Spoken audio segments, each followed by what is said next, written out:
ফরালে এত করেন ন ফরালে যদি কইতেন তলে একটা জেলা নি না জানি এগুন কইতে হাইতেন ন আমাদের বিশ্ববিদ্যালয় নাই আমাদের হ্যান নাই ত্যান নাই এগুলা না যাই নাই কথা বলেন আর নোয়াখালীতে সব কিছু থাকলেও আপনাদের মতন শাহবাগী একটা দুইটা নাই যারা বেড়া মানুষের ভিত্তে যাই ডলাডলি করি আন্দোলনের নামে ঘষাঘষি করে।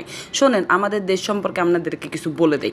আমাদের বিশ্ববিদ্যালয়ের আইন পাশ করা হয়েছে 2001 সালে, কার্যকলাপ শুরু হয়েছে 2006 সালে। জানেন না হয়তোবা সেটার নামটা হচ্ছে NSTU, Noakhali science and technology university. এটার বাংলা হচ্ছে বিজ্ঞান ও প্রযুক্তি বিশ্ববিদ্যালয়। পড়ালেখা যদি না পারেন তাহলে একখানা ভাই ভাদারে দিয়ে সার্চ করি দেখিলন। নোয়াখালী মেডিকেল কলেজ নাই, কে বলছে? নোয়াখালী মেডিকেল কলেজ প্রতিষ্ঠিত হয় 2008 সালে এবং সেটা অবস্থিত হয় নোয়াখালী জেলার মাইজদি শহরে, সেটা চট্টগ্রাম মেডিকেলের অধীনে আছে। এসব কারণে আমরা নোয়াখালী বিভাগ চাই।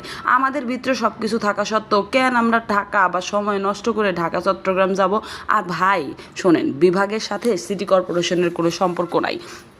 আর এটা হওয়ার জন্য আমাদের যা যা দরকার নোয়াখালী মাইজদি শহরে সব কিছুই আছে। পৌরসভা বলেন, জজ কোর্ট, ম্যাজিস্ট্রেট কোর্ট, হাসপাতাল, থানা, পুলিশ ট্রেনিং সেন্টার, যা যা দরকার সব আছে। আর আপনারা যে কন আমরা ওকিন্নি সকিন্নি ফকিন্নি, কেমন করে কন? নোয়াখালীর মানুষের এত পরিমাণে টাকা আছে। এই যে আপনারা বলেন শিক্ষা বোর্ড নাই, শিক্ষা বোর্ড নাই, নোয়াখালীর মানুষ চাইলে এরকম শিক্ষা বোর্ড 10 গা দিবার পারে, বুঝছেন নি? আপনারা তো বুঝেন নয়, সব ক্ষুদাই খালি লাফাইতেই থাকেন।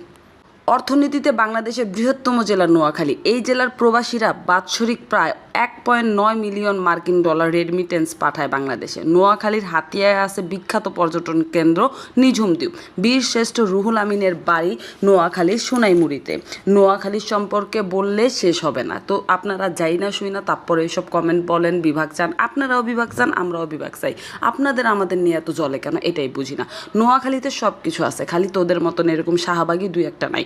নোয়াখালীতে বিভাগ আর কুমিল্লায় টয়লেট দেওয়ার দরকার, কারণ নোয়াখালীর মানুষ ঢাকা যাইতে সময় এখানে পেশাব পায়খানা করে আর ওই টাকা দিয়ে কুমিল্লার মানুষ চলে। তাই বেশি চিল্লায়েন না ভাই।